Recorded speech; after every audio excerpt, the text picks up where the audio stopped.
जब कोई व्यक्ति उधार पर सामान लेता है या पैसे लेता है तो अक्सर बड़े विश्वास से कहता है, भैया शाम तक दे दूंगा, 2 दिन में दे दूंगा या बस पेमेंट आते ही दे दूंगा। उस समय उसके शब्द में पूरा भरोसा होता है, लेकिन कई बार वही 2 दिन 2 हफ्ते बन जाते हैं और फिर 2 हफ्ते 2 महीने और 2 महीने साल। सबसे दुख की बात सिर्फ पैसे देर से मिलना नहीं होती, दुख इस बात का होता है कि जिस व्यक्ति ने वादा किया था उसे बाद में उस वादे की उतनी चिंता दिखाई नहीं देती। फिर पैसे देने वाले को हर बार फोन करना पड़ता है, याद दिलाना पड़ता है, संदेश भेजने पड़ते हैं। कई बार तो ऐसा महसूस होने लगता है जैसे वह अपना हक नहीं बल्कि कोई भीख मांग रहा हो।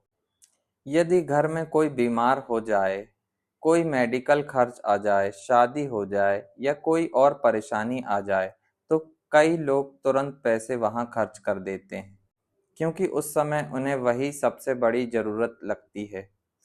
लेकिन वे यह भूल जाते हैं कि जिस पैसे को वे खर्च कर रहे हैं, उसमें किसी और की मेहनत का हिस्सा भी शामिल है।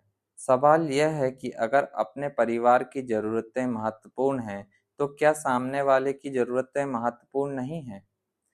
जिस व्यक्ति ने उधार दिया, उसने भी वह पैसा मेहनत से कमाया था। उसके भी घर के खर्च, जिम्मेदारियां और सपने हैं। आध्यात्मिक दृष्टि से उधार केवल धन का लेन देन नहीं, बल्कि विश्वास का लेन देन है। जब कोई व्यक्ति बार बार वादा करके भी पैसे नहीं लौटाता, तो वह केवल पैसे नहीं रोकता, बल्कि किसी के भरोसे को भी रोकता है।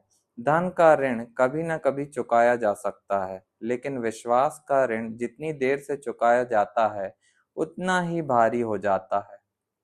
ईमानदार व्यक्ति वह नहीं जो केवल उधार लेता है। ईमानदार व्यक्ति वह है जिसे याद दिलाने की जरूरत ना पड़े, जो खुद फोन करे, खुद बताए और खुद अपना वादा निभाए। क्योंकि उधार चुकाना एहसान नहीं, यह उस मेहनत का सम्मान है जिसके बल पर वह उधार कभी लिया गया था। ध्यान रहे कि पैसा खाने से निश्चित रूप से बीमारी, शादी टूटना या कोई विशेष दुर्घटना होगी ऐसा दावा प्रमाणित नहीं है। लेकिन यह कहा जा सकता है कि ऐसे कर्म रिश्ते, मानसिक शांति और सामाजिक विश्वास पर नकारात्मक प्रभाव डाल सकते हैं। धन्यवाद।